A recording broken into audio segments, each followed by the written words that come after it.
Ejemplo número 5 de circuitos en serie en paralelo. Muy bien, entonces en este circuito nos están pidiendo que encontremos, bueno, en este ejemplo o ejercicio nos están pidiendo que encontremos el voltaje que hay entre estos dos puntos y que aparte encontremos la corriente que pasa por esta rama y la corriente que pasa por esta rama, ¿sí? Entonces, para hacer esto, lo que vamos a parar haciendo es, este es uno de los casos donde nosotros vamos a necesitar reescribir el dibujo de cierta manera para poder verlo de una manera más fácil. Para empezar, este es el primer ejemplo donde nosotros venimos y tenemos dos fuentes. Una está de negativo a positivo y esta está positivo y negativo. Entonces nosotros sabemos que agarramos la que tiene el valor más grande, que es la de 18, y le restamos la más pequeña, que es la de 6. Y nos quedamos como la mayor es la positiva, sería con valor positivo de 12 voltios. Entonces también vamos a escribir entonces la red de esta forma. Ahora sí, ya escrita de esta manera podemos entender un poco mejor qué es lo que queremos, ¿verdad? Entonces dense cuenta que lo único que hicimos fue tomar todo esto, quitar esta rama de aquí, poner aquí la batería de 12 voltios, cerrar esto aquí y obtenemos este dibujito que está acá. Y este es más fácil de trabajar, por lo menos visualmente se siente más sencillo. Entonces recordemos que las corrientes que nos quieren es la corriente que se mete aquí y la corriente que está allí. A esta le vamos a poner la corriente I3 porque pasa primero por la resistencia 3 y a esta la corriente I1. Entonces, ya escrito de esta manera con nuestra fuente de 12 voltios, nosotros vemos que el voltaje se mantiene aquí en estos alambres. Entonces necesitamos calcular el divisor de voltaje. El divisor de voltaje lo hacemos para la resistencia 1 y eso va a ser igual a nuestro voltaje de entrada, que son 12 voltios, multiplicado por la resistencia a la que le estoy calculando, que es R1, que sería 5 ohmios, dividido la resistencia total, que sería 8 ohmios. Entonces eso nos va a dar un valor de, sería 12 por 5 octavos. Nos queda aquí, este lo divido dentro de 2 y este dentro de 2 me queda 6. Bueno, puedo hacerlo dentro de 4, ¿verdad?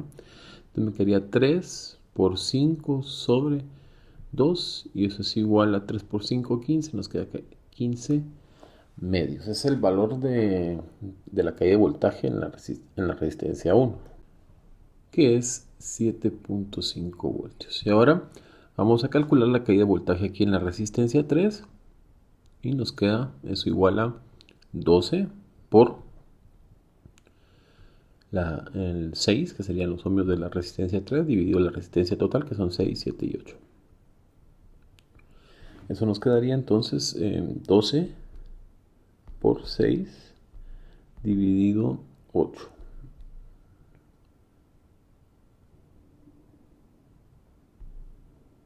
Es 9 voltios. Entonces ya conocemos el voltaje que hay en el punto A, ¿verdad? Que sería 7.5 voltios. Y el voltaje que hay en B, que sería 9 voltios. Entonces vamos a calcular este voltaje aquí. Eso usando ley de Kirchhoff. Sabemos que el voltaje en la B tiene que ser igual al voltaje que hay entre voltaje en la caída de resistencia 3 menos el voltaje en la 1. Entonces ahí vamos a tener el voltaje entre A y B. Eso nos quedaría, el voltaje que se cae en la resistencia 3 es 9 menos el que cae en la resistencia 1, que es de 7.5. Entonces nos quedaría que el voltaje que hay entre A y B es igual a 9 menos 7.5 y eso es igual a 1.5 voltios. Y ahora vamos a encontrar, ya que tenemos el voltaje entre A y B, que era una de las cosas que nos pedían el problema, vamos a encontrar la corriente 1 y la corriente 3. Como ya sabemos, aquí sabemos cuánto cae de voltaje en la resistencia 1, que cae en 7.5 voltios, usando la ley de Ohm.